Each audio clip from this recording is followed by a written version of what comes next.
Everybody, and welcome to the Across the Stages podcast brought to you by AbsoluteMotorsport.com and the Alloy TV.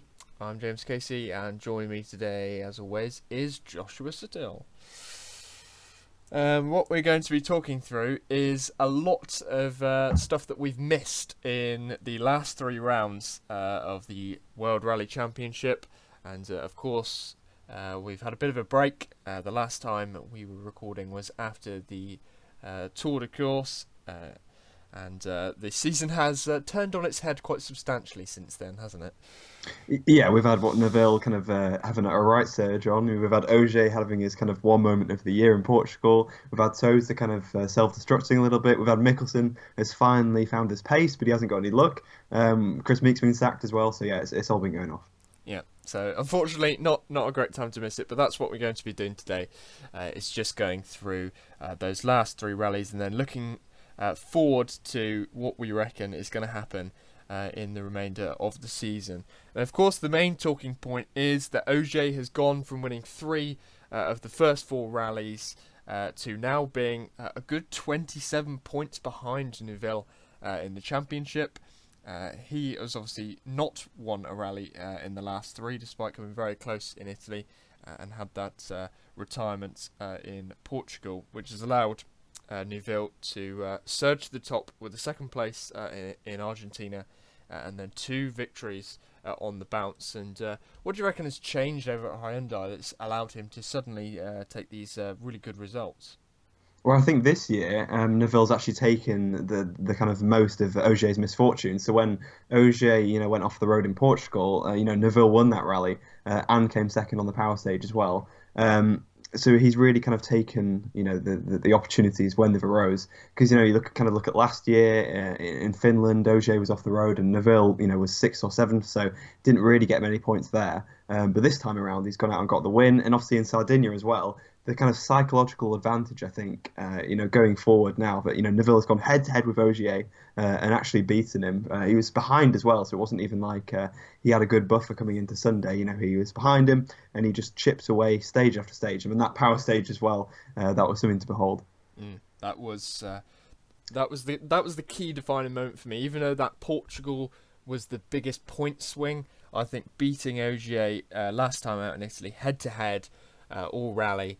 Was something that you just don't see too often, and the way that Neuville did it as well in that power stage, winning in the end by just 0.7 seconds, was pretty incredible. But obviously Ogier's now got to bounce back, and he's got a bit of a gap to make up 27 points. But how do you reckon the best way of him going about getting this points tally down? I mean, he's always so strong, isn't he, in the second half of the year? Sometimes he can just find an extra gear and really kind of leap ahead. He's got some events coming up that he really, really likes. So I think he's just going to absolutely go for it. He's going to keep that kind of... I don't think he's going to go off the rails. I don't think he's really going to be too rattled by this. He's going to just carry on, win probably quite a few of the remaining rallies and really just try and beat Neville every single rally that he can. And obviously Neville as well has got a points buffer at least this time. That's kind of a good advantage for him. Last year, it always felt like he was trying to play catch up from his offs, of course, in Monty in Sweden. But this time, Neville's got a good buffer, so it's good for Neville. But I really can't say that he's got the title yet. Ogier is going to bounce back in style. Yeah, you can't ever doubt Ogier, and I think that the calmness at which he spoke after losing the rally in Italy was just befitting of his character and showing why you can't write him off. But of course, personally, we've got to make judgments now. And before Italy, after Portugal, I would have definitely still said that Ogier was my favourite. But now I'm pretty on the fence. But I think that Neuville could do it. What do you think? Yeah, definitely. He's got more support from his teammates this year as well. Mikkelsen's luck seems to be turning around. We've got Sordo and the kind of asphalt events coming up that he really loves. So he's going to be right up there. Padden as well, he's got a point to prove. So the support's going to be massive in Neville. Three Hyundais is always quite the sight, especially this year when they seem to be a lot more consistent. The car just seems to be a little tougher than it was last year. And then you look at Ogier and his teammates. Well, you've got Timo Sundinen, who's still got a long way to go. He can kind of produce a good result. He'll probably be good in Finland, but I don't think he's going to really be that great everywhere else. And of course, I think he's missing one round as well because um, we've got Serradeus in, I think, for Germany. And obviously Elvin Evans as well, not having the best season, only one podium. So I think those stronger teammates is really going to help Neville. And yeah, I would say he can do it. Yeah, with that gap he's got, he can now just focus on minimising the loss in the weak rounds, which there are a few of them, and then then going for it, obviously, as always, in the stronger rounds for him. So it's going to be really interesting. It's going to be a great fight, whatever. But unfortunately, it was looking, after Argentina, like it could have become a three-way fight, with Oyt Tanak taking a fantastic victory in Argentina. But since then, he's had a retirement in Portugal and then a Rally 2 finish in Italy, which has really derailed his season. And it's such a shame to see with Toyota, because I think after Argentina it looked like they'd turned a corner and they were really now right up there with the top two. But I think realistically we've got to say now it's just about individual events for Toyota.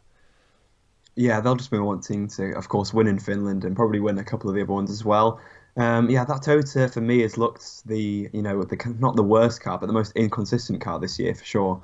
Like you say, at times it's looked like easily the quickest, but then other times it's looked kind of nowhere. And also, of course, we've seen a number of incidents for all three drivers. Latval is having a horrible season as well. He's just had a real bad run of luck. Lappy's kind of had it decently actually in terms of reliability. But again, he's made a few mistakes and had a couple of incidents. Tanak, has been absolutely, like you say, Argentina. That was a fantastic performance, completely dominated that event. And yeah, he could have really made that a three-way fight. But I think now he's just too far behind, and I feel like these issues for them are just going to kind of continue.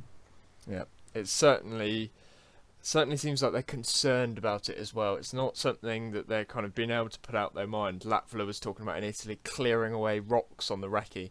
So there's definitely that. And then obviously, despite doing that, he then had a reliability problem completely unrelated to hitting rocks and stuff.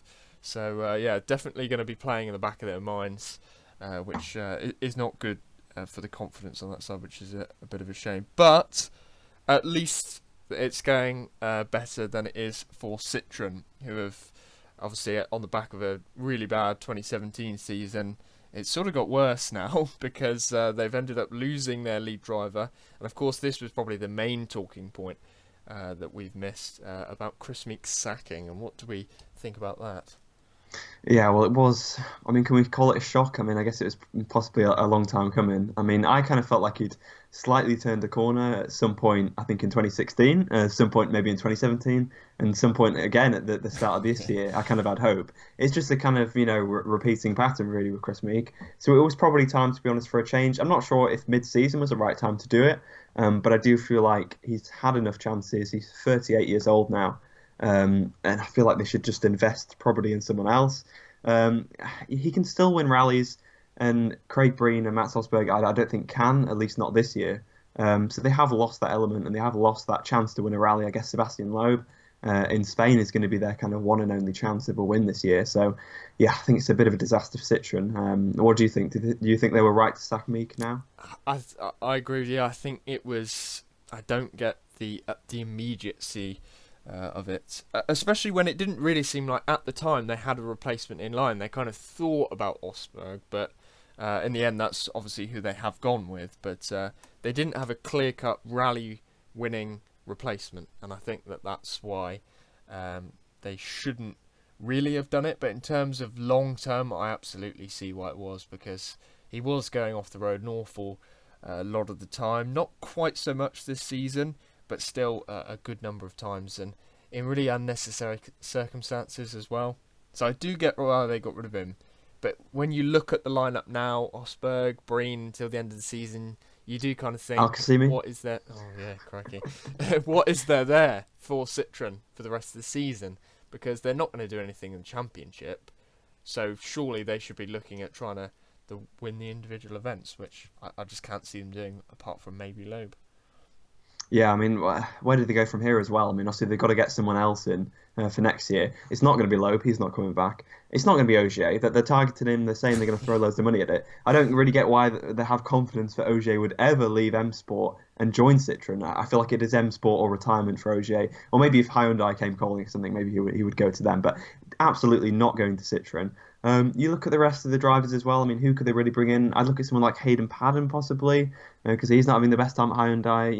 You could bring Sordo back, but he's not someone who's going to win you a championship. He's not someone who's going to even probably win you rallies. He's a solid point scorer, but there's not really someone like Meek, and there's not a rally winner that's really available. I mean, Latvala maybe that could be a bit of a left field pick. I don't know. Can you see anyone that they could bring in? Personally, I think they missed their opportunity last year with Mikkelsen.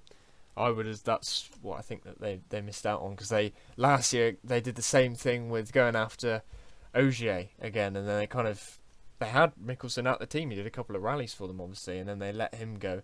Obviously, he hasn't had a great season, but I think that he would have been the only option. Obviously, without a drive at the time, I don't see anyone wanting to leave where they are.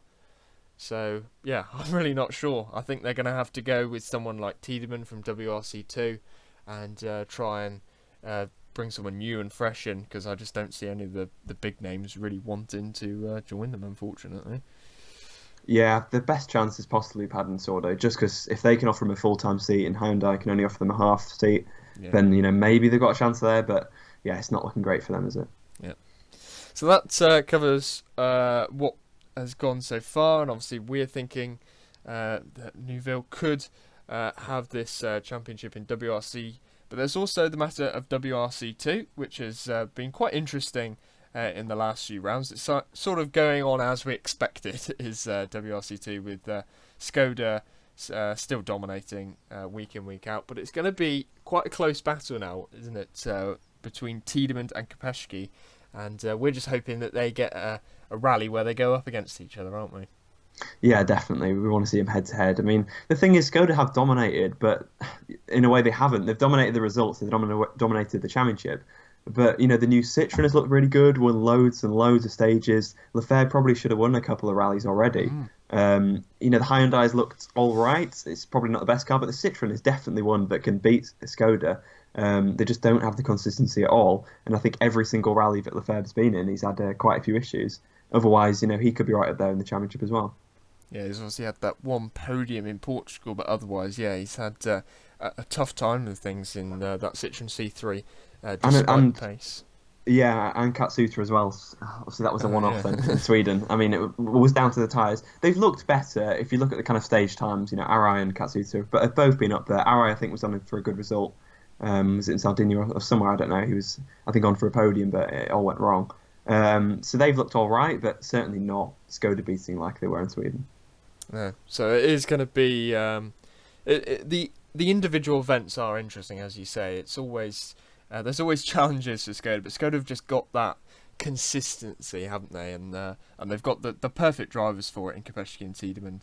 So it's 93 points at the moment for Tiedemann after 4 events. Kopeschke has won all 3 with 75, but I do get the feeling that they aren't actually going to come together head to head this season, because there's no compulsory rounds, which would be a real big shame. But if you would have to say someone for the championship, who would you go with? Well, I would have to go for Tiedemann. He is the faster driver, to be fair. Kopecky has good consistency, but I think Tiedemann is going to edge this one. Let's just hope they go up against each other. You got also just a tip for Jari Huhtanen as well. He won Finland last year. He's obviously driving for Hyundai this year, so that's a possible tip for someone to finally beat Skoda again. You've got Robin Perra as well. Obviously, he's another Skoda young gun. We haven't really seen much from him this year, so he'll, I think, be quite strong in Finland. Yeah, I think that would if he's there. Yeah. You don't really know kind of the lineups until they get into the events. But I think the one thing I would agree that definitely Tiedemann is the better driver. But I think that there might be a chance for Kopeschke to edge this in terms of Tiedemann going alongside Rovanperä and then Rovanperä taking points out of him, like he almost did in Argentina.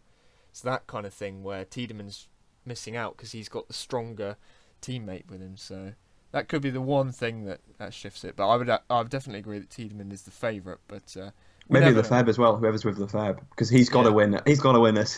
He has to get a class win before the end of the year. yeah. I can't see that not happening. That has to be the case. But yeah, that is of course WRC 2, and obviously that goes with the rest of the season. So that will also be continuing on in Finland, and that will be when we are next back, and maybe by then, obviously it's quite a big gap now. It's kind of towards the end of July. Maybe we might have a bit of news about like 2019 driver lineups and stuff by then. But the next time we're on will be after that, unless something happens in terms of drivers for next year. And I'm just going to quickly ask before we go who you are going to tip for victory in Finland. Oh, that's a difficult one. I've got to go with Tanak. I think that Tota, we know it's quick in Finland. Lappi's. Oh, this is gonna be. It's gonna be a mega fight. I think between all three Totas because they've all got a point to prove, haven't they? Yeah, Who are you going for? I would go with Latvala. I think he looked good in Italy, despite obviously the mechanical problems in the end. But he's. I think he's going to bounce back here. But I certainly agree. I'd be very, very surprised if it was not a Toyota that won. But I'm going to go with Latvala, I think. But I know it's a risky choice, given how the season has gone. But anyway, thank you very much for listening, everybody. And we will see you next time.